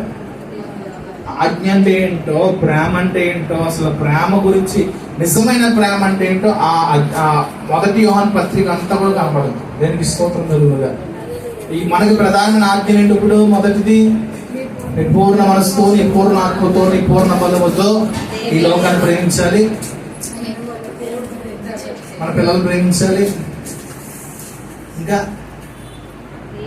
మన ఇంటిని ప్రేమించాలి, మన ఉద్యోగాన్ని ప్రేమించాలి, మన భవిష్యత్తును ప్రేమించాలి, మన బండిని ప్రేమించాలి, మన కారుని ప్రేమించాలి, మన బట్టలు ప్రేమించాలి. అసలు బట్ట మీద ఎంత మచ్చబడిందంట, ఈ బాబు ఇంకేమైనా ఉందా?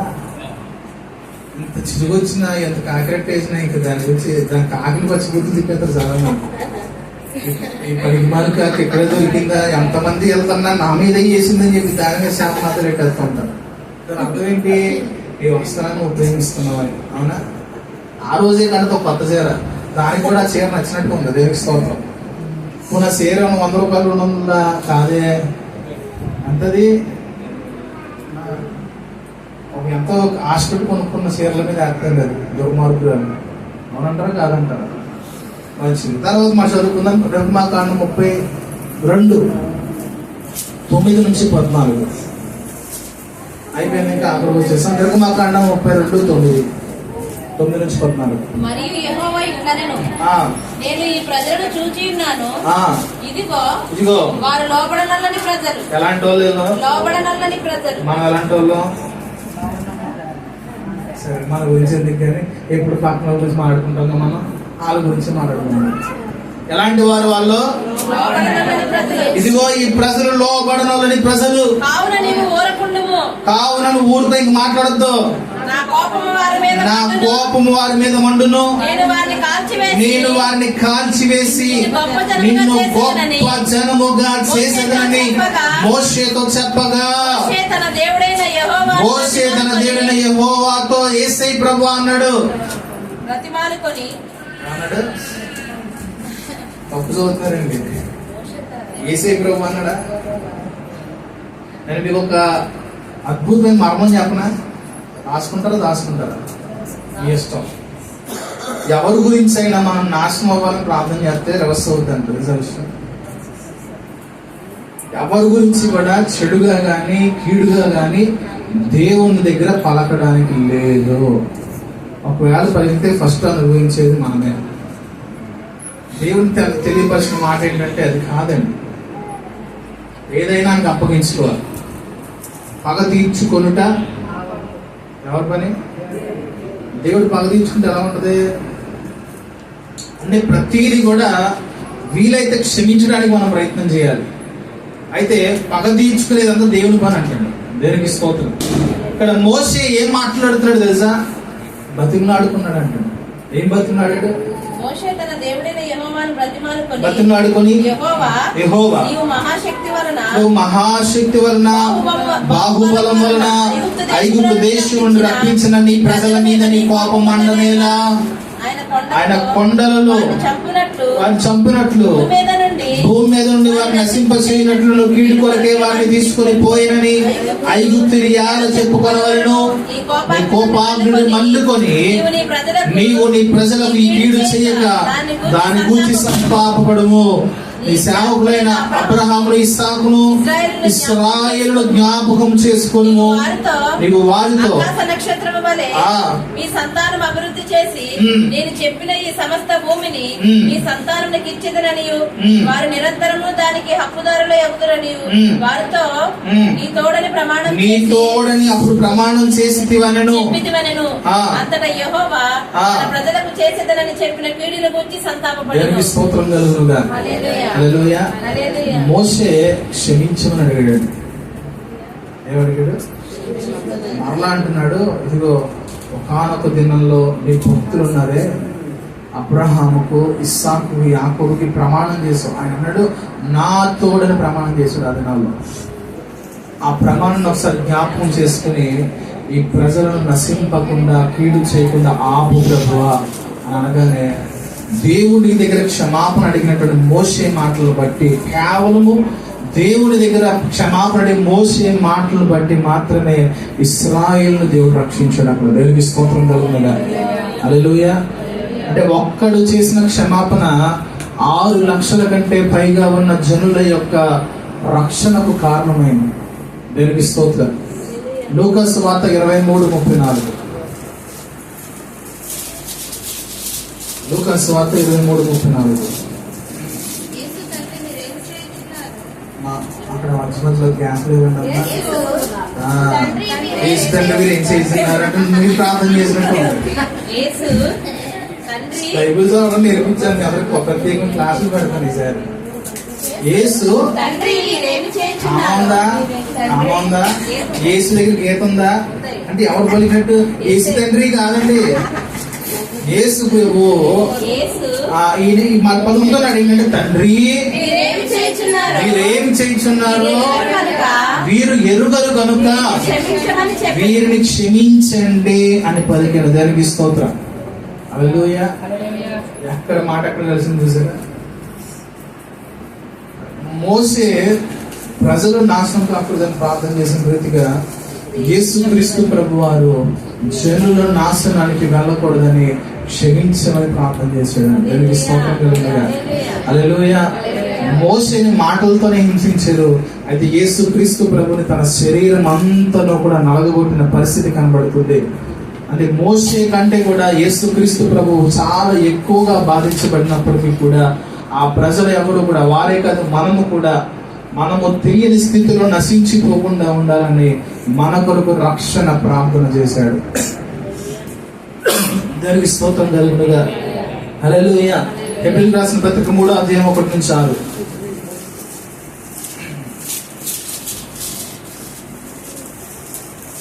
ఇందువలన పరలోక సంబంధమైన పిలుపులో పాలు పొందిన పరిశుద్ధ సహోదరులుగా మనము ఒప్పుకొనిన దానికి అపోస్తలుడును ప్రధాన యాజకుడునైన యేసు మీద లక్ష్యముంచుడి. దేవుని ఇల్లంతటిలో మోషే నమ్మకముగా ఉండినట్టు ఈయన కూడా తను నియమించిన వారికి నమ్మకముగా ఉండెను.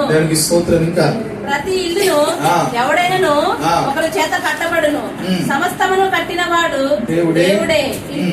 ఇంటికంటే దానిని కట్టిన వాడు ఎక్కువ ఘనత పొందినట్టు ఈయన మోషే కంటే ఎక్కువ మహిమకు అర్హుడు ఎంచబడెను, అర్హుడుగా ఎంచబడెను. ముందు చెప్పబో సంగతులకు సాక్షార్థముగా మోషే పరిచారకుడై ఉండి దేవుని ఇల్లంతటిలో నమ్మకముగా ఉండెను. అయితే క్రీస్తు కుమారుడై ఉండి ఆయన ఇంటి మీద నమ్మకముగా ఉన్నాడు. ధైర్యమును నిరీక్షణ వలన ఉత్సాహమును తుదమట్టుకు స్థిరముగా చేపట్టిన యెడల మనమే ఆయన ఇల్లై ఉన్నాము. దానికి స్తోత్రం కలుగునుగా. హల్లెలూయా. మోసే ఎలాగైతే ఇల్లంతట్లో నమ్మకంగా ఉన్నాడో యేసుక్రీస్తు ప్రభు వారు కూడా ఈ భూమి మీదకి రావడానికి ఏదైతే ఆయన మీద పని భారము పెట్టబడిందో ఆ పని భారము యావత్తు మీద కూడా ఆయన నమ్మకస్తుడిగా జీవించాడంట. దేవునికి స్తోత్రం కలుగునుగా. మత్తయి సువార్త 17వ అధ్యాయం ఇంటికి వెళ్ళి చదవండి. ఆ విషయాలను మనం చూడగలిగితే యేసుక్రీస్తు ప్రభు వారు రూపాంతరం చెందినటువంటి పరిస్థితి మనకు కనబడినప్పుడు అక్కడ మోషేయు ఏలియా ఆయన దర్శించడానికి వస్తారు. వచ్చారు లేదా? ఎవరెవరు వచ్చారు?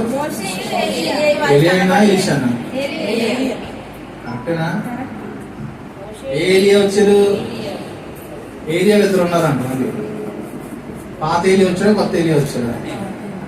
పాత ఏలియా ఎవరు?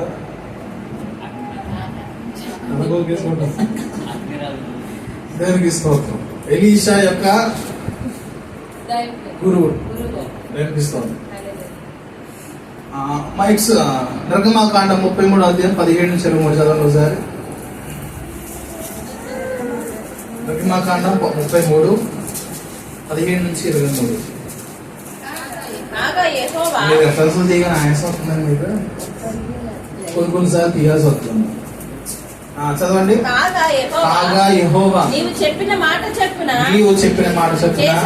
చేస్తాను. నీ మీద నాకు కటాక్షము కలిగినది. నీ పేరు బట్టి నిన్ను ఎరుగుదనని మోషేతో చెప్పగా అతడు దయచేసి నీ మహిమను నాకు చూపుము అనగా ఆయన నా మంచితనమంతయు నీ ఎదుట నేను కనబరుస్తాను. యెహోవా అను నా నామమును నీ ఎదుట ప్రకటించెదను. నేను ఎవరినైతే కరుణిస్తానో కరుణిస్తాను, ఎవరి యందు కనికరపడదునో వాని యందు కనికరపడదును. మరియు ఆయన నీవు నా ముఖాన్ని చూడలేవు.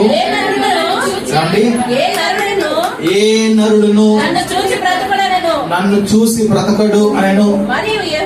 మరియు యెహోవా ఇదిగో ఇదిగో నా సమీపమున నా సమీపమున ఒక స్థలం ఉన్నది. ఒక స్థలం ఉంది. నీవు ఆ బండ మీద నిలవవలెను. నీవు ఆ బండ మీద నిలవాలి. నా మహిమ నిన్ను దాటి వెలుచుండగా దాటి వెలుచుండగా ఆ బండ సందులో నిన్ను ఆ ఉంచి బండ సందుల్లో నిన్ను ఉంచి నిన్ను దాటి వెళ్ళే వరకు నా చేతితో నిన్ను నా చేతితో నిన్ను కప్పుతాను. నేను నా చెయ్యి తీసిన తర్వాత నా చేయి తీసిన తర్వాత నా వెనుక పార్శ్వమును నా వెనుక పార్శ్వమును చూచెదవు గాని నువ్వు చూస్తావు గాని నా ముఖము నీకు నా కనబడదని మోషేతో చెప్పాను. దేవునికి స్తోత్రం. హల్లెలూయా. ఇంకొక మాట చదివిస్తాను. కొలస్సీ రాసిన పత్రిక 1వ అధ్యాయము 15 రాకూడకుండా ఇందులో కన్సల్ చేయడానికి అంటే బైబిల్ పేజీలు చాలా రోజులు అటుగా ఉంటాయి కదా, కొంచెం తీర్చాలని చెప్తున్నాను. ఆయన అదృశ్య దేవుని 1:15 ఆయన పై మాట కూడా చదవండి. ఆ కుమారుని యందు మనకు విమోచనము అనగా పాప క్షమాపణ కలుగుతున్నది. కలుగుతుంది. ఆయన అదృశ్య దేవుని స్వరూపి అయి ఆయన అదృశ్య దేవుని స్వరూపి అయి సర్వ సృష్టికి ఆది సంభూతుడై సర్వ సృష్టికి ఆది సంభూతుడై ఉన్నాడు. దేవుని స్తోత్రం కలుగునుగా. హల్లెలూయా. అదృశ్య దేవుని స్వరూపిని ఎవరింతకి దేవుణ్ణి ఎవరూ చూడలేదు, చూసిన వాడు ఎవడో కూడా బ్రతకలేదు. అంటే ఆ మహిమ తేజస్సు కలిగిన వాడిని చూడడానికి ఎవ్వరికి కూడా శక్తి గాని బలము గాని అర్హత గాని లేదంటాడు. దేవునికి స్తోత్రం. మోసే కోరిక పరిపూర్ణంగా తీరలా. మోసే కోరిక పరిపూర్ణంగా తీరలేదు.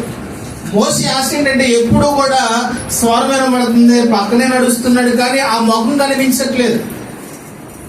మోసేకు కోరిక ఉందంటే ప్రభువా ఒక్కసారి నీ మహిమను నేను చూడాలి, నా వెనుక పాసం నువ్వు చూస్తావే కానీ నా ముఖం నీకు కనపడదు. దేనికి స్తోత్రం.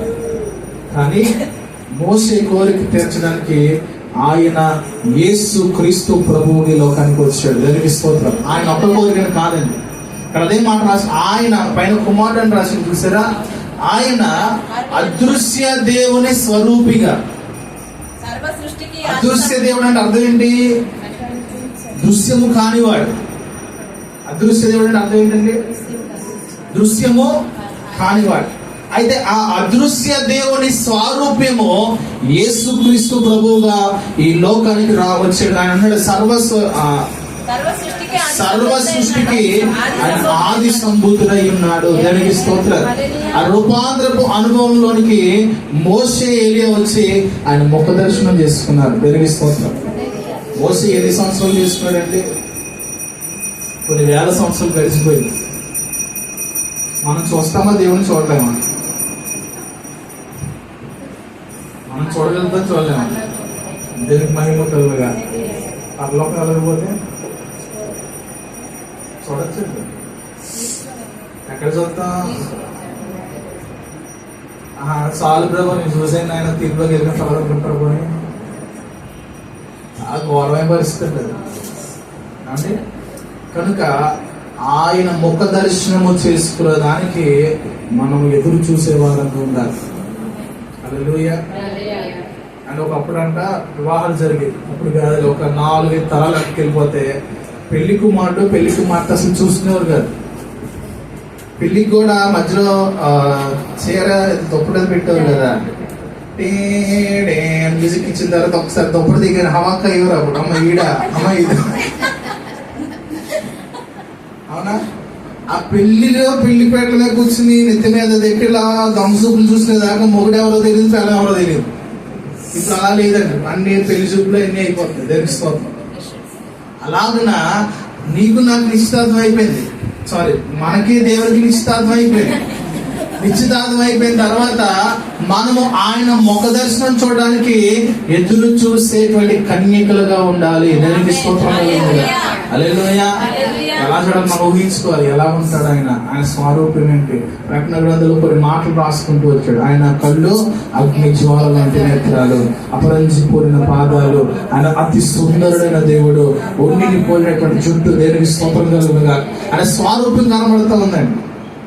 ఈ లోపు నీ శరీరం నల్లగా అయిపోయినా సరే, నీ శరీరం నల్లగొట్టబడినా సరే, నీ శరీరం ఇతరులకు మనుషులకు అసహ్యంగా కనబడినా సరే, నీ ఆత్మ దేవుని దగ్గరికి వెళ్ళేసరికి అతి సుందరమైనదిగా మార్చబడాలి. దేవుని స్తోత్రం.